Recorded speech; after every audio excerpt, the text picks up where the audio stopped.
Hello and welcome to Lost Love Chronicles. Standing in front of the glass case, Mike looked at every gun. The glass case was 4 cabinets pushed together, end to end, well lit, with at least 100 handguns inside. At the far left end were the .22s, target pistols, 6-round revolvers, and clip-fed guns. One had a barrel less than 2 inches long and one had a barrel a foot long. Mike thought about the damage that tiny piece of lead could do. He moved to his right. 3 .25 caliber shiny guns, all in a row. 1 chrome, 1 stainless steel, and 1 blued. All 3 small enough to be carried in a pocket. All 3 used a clip and held 5 rounds. His evaluation was that the .25 couldn't do the damage he wanted unless it was very close to the target. He stepped to his right. He looked at the .32s and then the .38s. At the .38s, he thought he was finally at some guns that would and could do what he wanted. He remembered that police used to carry .38s. They must be good at killing, if that was the intent. 15 different 9mm pistols were displayed next. Revolvers and clip-fed, and even a single shot. Bigger than the .38s. Harder to conceal. On a lower shelf, holsters. Brown leather waist holsters and both brown and black shoulder holsters. The stopping power was implied in the size and shape of these weapons. Some were chrome, most were blue, and 2 were black. Flat black. The last time Mike had fired a gun was when he was in the Air Force stationed in Germany. In the last month, he had spent some time reading and getting familiar with them again. Mike stopped. He glanced to his right and saw the Dirty Harry long-barreled .44 Magnum, a .357 Magnum, and an Old West-style .40 caliber 6-gun. These would be for show, intimidation, not for getting the job done. 9mm was what he wanted. 10 minutes later, he was back in the Lexus. The gun would be able to be picked up on Friday. He had paid with a credit card. It had the same name on it as the driver's license he had shown. They had cost him $200 from a man in East LA. The 9mm was $850, but he would never get the bill. The guy whose name and address were on the license would get the bill after. The rented Lexus took him to a Hilton, downtown. He registered and used a different credit card and name. He asked for and got room 921. He was more interested in the people with reservations in room 821 in the other Hilton in town the next day. As he approached the door to 921, he pulled on some latex gloves.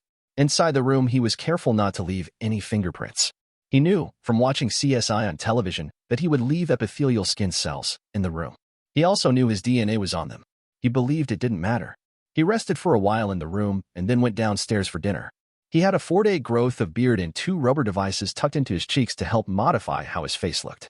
His hair was a little longer than his usual businessman's haircut, and it was much grayer. At dinner, he watched most of a basketball game he didn't care about and then went to a house phone and called room 821. No one answered. He went back to his room and set up his test. A vacuum and a drill came out of his suitcase, and he drilled a hole through the floor in his room and through the ceiling in the room below. Room 821. The hole was small, 9mm to be exact. He had positioned the hole based on the floor plan of the room he was in, and believing the room below would be the same.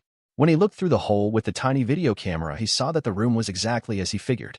The hole was right where he wanted it to be, 12 inches back from the edge of the sink in the bathroom. Anyone standing at the sink would be right under the hole. The minuscule amount of dust that fell when he drilled the hole landed on the rug, and if his timing was good, would be thrown away by the room cleaning woman hours before the room was used again. He shut off the light in the bathroom and left the camera on.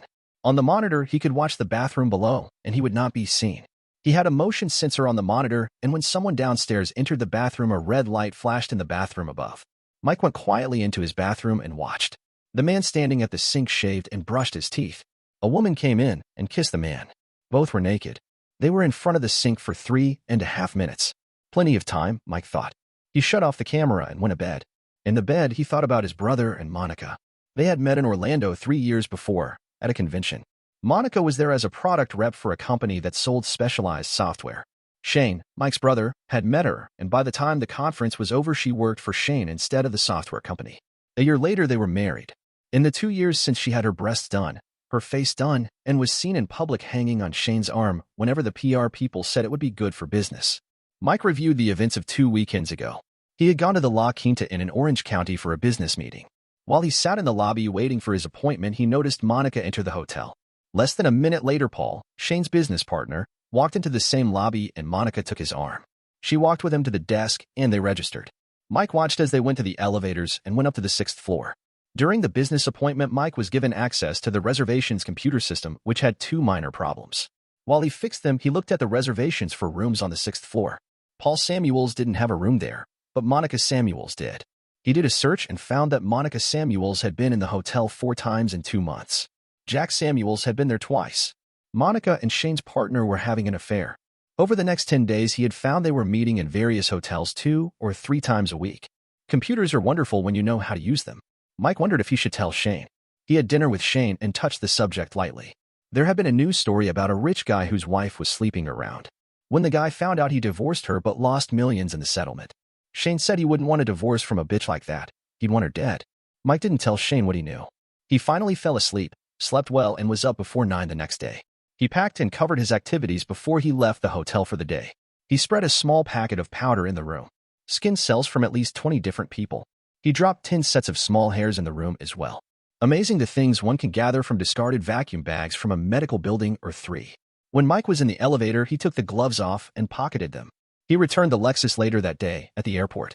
He slept part of that night in Terminal 1, Southwest, and the rest of the night in Terminal 7, United. He changed clothes and bathrooms in both terminals. On Friday, he rented a car and went back to the gun shop and picked up the 9mm purchased with the credit card of Jack Williams of Canoga Park. The gun shop was 80 miles from the Hilton. He checked into the Hilton, room 921, early. He knew the rooms on the 8th floor were cleaned during the 1 o'clock hour every day. The crew doing the 9th floor was done at noon. He checked in, and as soon as he was in the room, drilled the hole, just like the test hole he had done the day before. An hour later, he watched the maid collect the rugs and wash down all the surfaces where dust might have landed. He smiled. He positioned himself in the hotel lobby, where he could see the registration desk and not easily be seen. He was behind some plants and using a video camera in the plant pot hooked to his laptop to monitor the desk. He also had a spreadsheet on the computer in case someone looked. At 5:10, he watched as his brother's business partner and his brother's wife checked in. She was holding his arm like she was his trophy wife. Together, they had one small suitcase. After they got into the elevator, Mike packed up the laptop and went to his room. He called his brother's office. Naturally, he answered.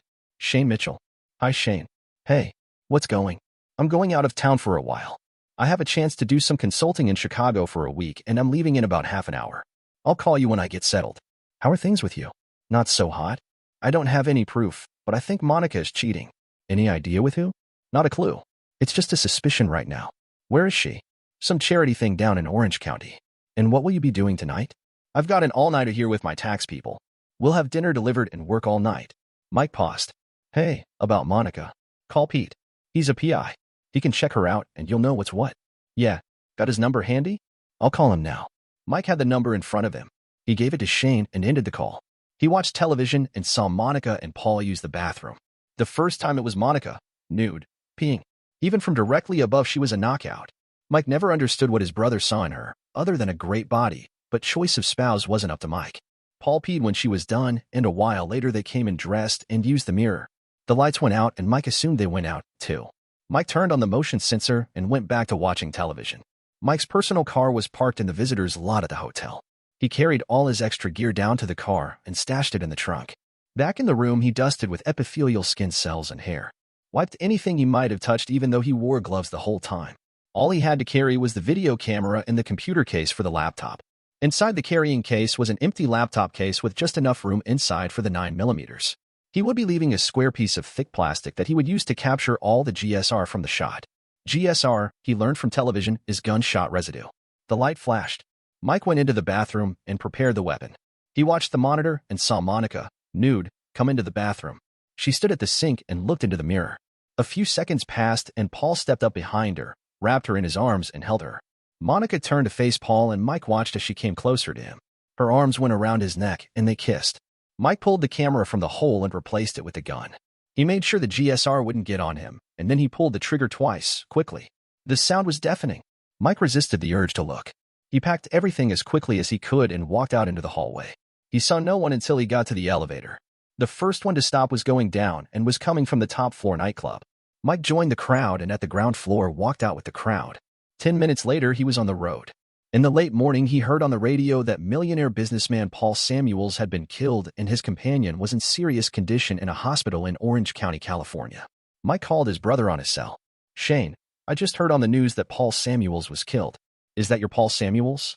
Yes. His voice was flat. Empty. The radio said he was killed and his companion was in serious condition. Is it anyone we know? It was Monica. Monica. Yes. Monica. They were screwing in the hotel bathroom and someone shot them. The police think it was a pro. I'm coming back. I'll be back in LA tonight. Damn, I'm sorry, Shane. Is she going to live? I don't know. I haven't gone to the hospital yet.